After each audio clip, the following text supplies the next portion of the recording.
Salam, Masallı rayon Banbaşı kənd Cavanşir Qasımov adına tam orta ümumi təhsil məktəbin 7-ci sinif şagirdləri, mən Salmov Fatimə. Mən İsrəbə Yağmur. Mən Ağabə Selma. Biz Robot Challenge beynəlxalq yarış üzrə Robot Bowling senior kateqoriyası üzrə qoşuluruq. Komandamızın adı Trio Nova.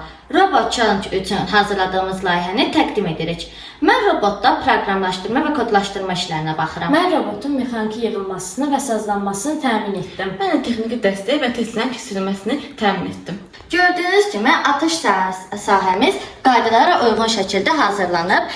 İndi robotumuzu həm B, həm də C sahəsindən test edək. İlk öncə B sahəsindən edəcəyik.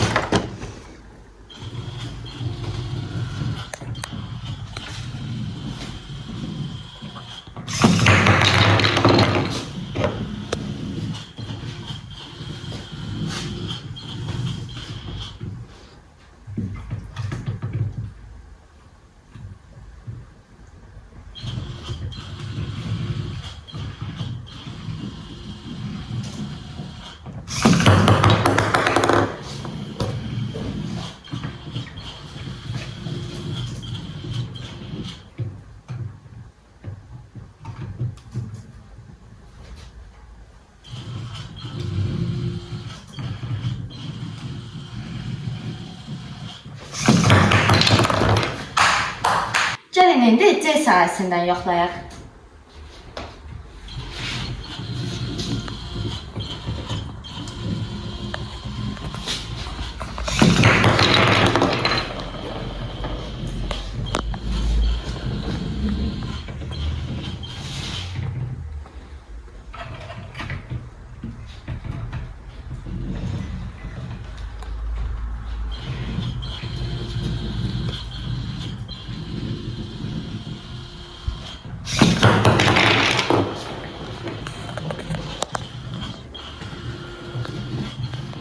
Bizi izlədiyiniz üçün təşəkkür edirik.